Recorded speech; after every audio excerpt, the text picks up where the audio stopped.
بسم اللہ الرحمن الرحیم۔ نبی کریم صلی اللہ علیہ وسلم نے ارشاد فرمایا، جو شخص مجھ پر ایک مرتبہ درود بھیجے گا اللہ اس پر 10 رحمتیں نازل فرمائیں گے۔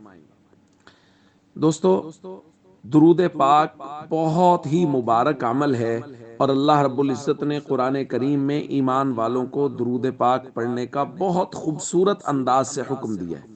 فرمایا کہ بے شک اللہ اور اس کے نورانی فرشتے نبی کریم صلی اللہ علیہ وسلم پہ درود و سلام بھیجتے ہیں، رحمتیں نازل کرتے ہیں، اور اے ایمان والو تم بھی نبی کریم صلی اللہ علیہ وسلم پہ درود پڑھا کرو۔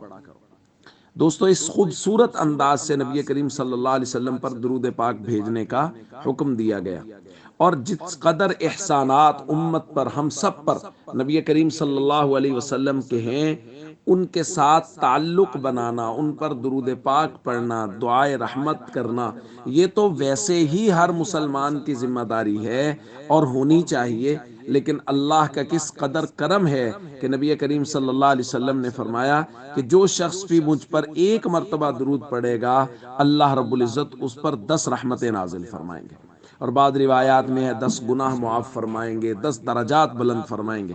اس لیے ہر امتی کو چاہیے کہ وہ نبی کریم صلی اللہ علیہ وسلم سے اپنا تعلق مضبوط بنائے، اور اس کا سب سے اہم اور بہترین ذریعہ وہ نبی کریم صلی اللہ علیہ وسلم پر کثرت سے درود پاک پڑھنا ہے۔ السلام علیکم ورحمۃ اللہ وبرکاتہ۔